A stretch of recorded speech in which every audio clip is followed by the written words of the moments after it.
everyone, Bethany here. Bethany Wilson here with one of my rants with love. And today's is on small dogs.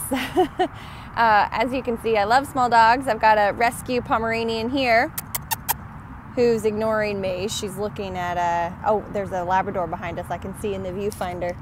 And then the other one here, Miss Happy, she's mine. I can honestly say that my life would not be complete without a small dog. Small dogs are, gosh, they're so much fun. And I always grew up with big dogs. So Happy was actually, she's about 9 now. She was my first small dog and my first dog that I raised in the house. So, you know, not only does she mean a lot to me, but, you know, my husband and I agree, we can't imagine our lives in the home without having a small dog. So if you guys know me, you know the type of training I do. I do balance training for dogs with behavioral issues. And I'm working with a small dog right now. She is absolutely terrified of everything, everyone, every noise, to the point of peeing and pooping, shaking, barking, lashing out, being aggressive. You know, she's really a wreck. And kudos to her family, you know, for getting help. It's like she's a few years old, so, you know, it's not like they waited forever. They certainly didn't start soon enough, not to pick on them, but what matters is what they're doing now. So this is really common for me. I come across this all the time. Nobody gets help for their small dog until they're, you know, having a life change, like they've just moved and the situation got worse, or they have a roommate, or they're having a baby, or, you know, they got so bad they bit someone, so they finally decided to do something. Now, this isn't super uncommon for people to wait for big dogs either, but the only reason I see more mid-sized to large breed dogs is because they specifically have to be held accountable to a higher level, because they can cause more problems because they're bigger, they're louder. Lots of off-leash dogs around me today. Can you see them? Yeah, they're everywhere. I love coming on the weekends. There's so much life here. Okay, so sorry. So small dogs, typically they just get away with way more. Plus they're spoiled more. They get more privileges as far as you know, getting on the couch, getting on the bed, barking at people, not near as much impulse control because they're small, right? They can jump up on people and it's not that big of a deal. What people don't understand though is a lot of those little things add up to a big anxiety issue or overexcitement. Now anxiety can be through fear, like the dog that I have right now, or anxiety can be through overexcitement. Either way, it's bad for their health. There are so many little things that you can do to help out small dogs by just holding them more accountable in general, making them wait for their food, making them wait at thresholds, not letting them bark at the door, bark at guests that come, things like that. So doing little things like that can make such a huge difference in your small dog's life and in their anxiety issues. You should definitely check out my rant on affection and when to give affection, when not. That will help as well.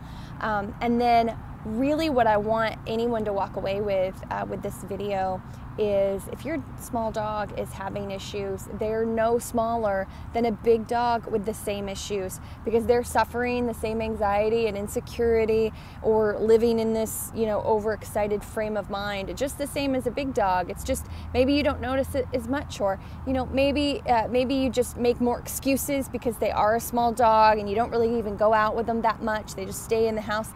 I mean, there's so many excuses that you can use. I've heard them all, and I've even used some myself back when she was a youngin' and causing trouble. She's the one who actually got me into balance training and got me, you know, started on a whole different journey on how to handle dogs and how to help dogs, and I really have a special place in my heart for helping small dogs with their families.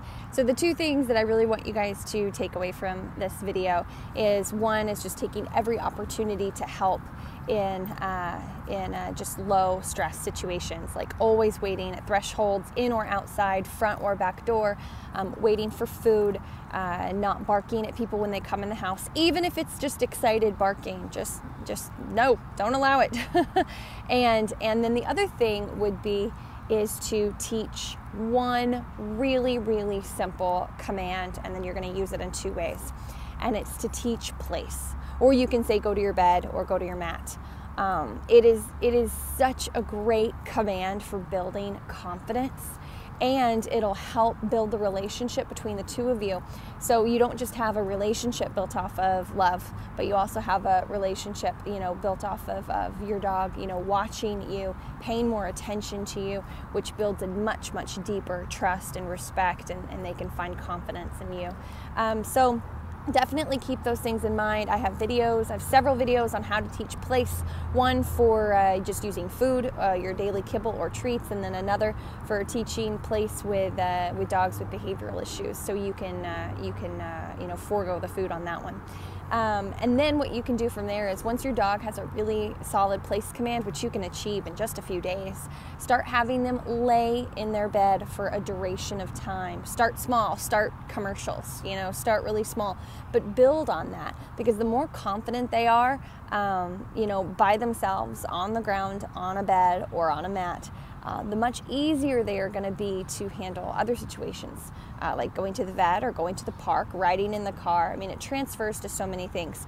Now, you can't just teach them to, go to their bed and lay there right next to you all the time, and that's all they learn. So there's another aspect to it, which is the duration place at a distance. So they're not right on top of you all the time, but you actually build confidence with them at a distance. So you build up to them being in the middle of the floor. I know it seems weird, but so many small dogs especially, can't stand being away from their owners. They're only okay if they're right on top of them, right next to them. So this will build so much confidence, and they won't be so needy and anxious and have so many issues. Okay, guys, so I hope that helps. I hope you take something away from that.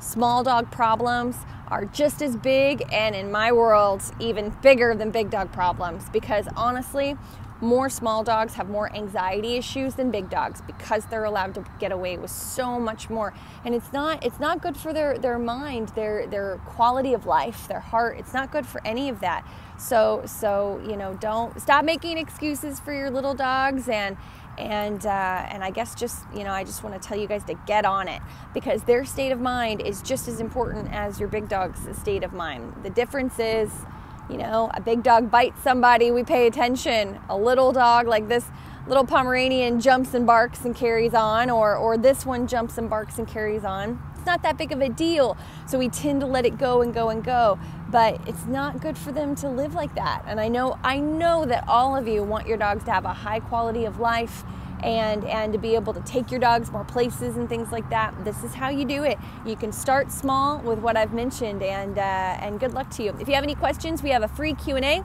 can go to my Facebook page, ask me questions, and you can private message me or find one of the previous videos and place some comments underneath there, and I'd be happy to help you guys out.